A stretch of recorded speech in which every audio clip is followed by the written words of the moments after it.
দর্শক আসসালামু আলাইকুম।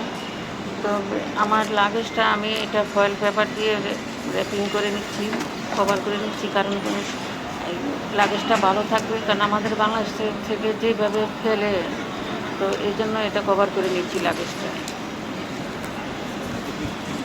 লাগেজটা সেফ থাকবে এবং চুরিও করতে পারবে না, এই জন্য আমি এইভাবে করে নিচ্ছি। তো আশা করি ভিডিওটা দেখবেন, আমার লাইক সাবস্ক্রাইব করবেন, ভালো লাগলে। প্লেনে উঠছি, এখানে একজন বিমানবালা দেখা যাচ্ছে, তো ভিতরে ঢুকতেছি। তো আমি প্রথম, আমি দ্বিতীয়।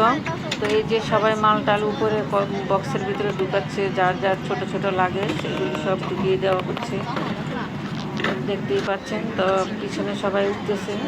তো এখন কিন্তু প্লেন আকাশের উপরে আছে। এই মুহূর্তে দৃশ্যটা ধারণ করা। এই যে ভিতরটা কেমন দেখতে, অনেকে হয়তো দেখেননি, যারা দেখেননি তারা দেখেন যে প্লেনের ভিতরে কেমন থাকে। এই যে বিমানবালা এখানে,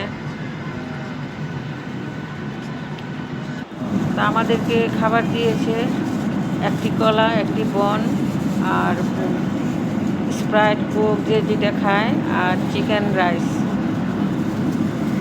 এই যে খাবারটা দেখেন,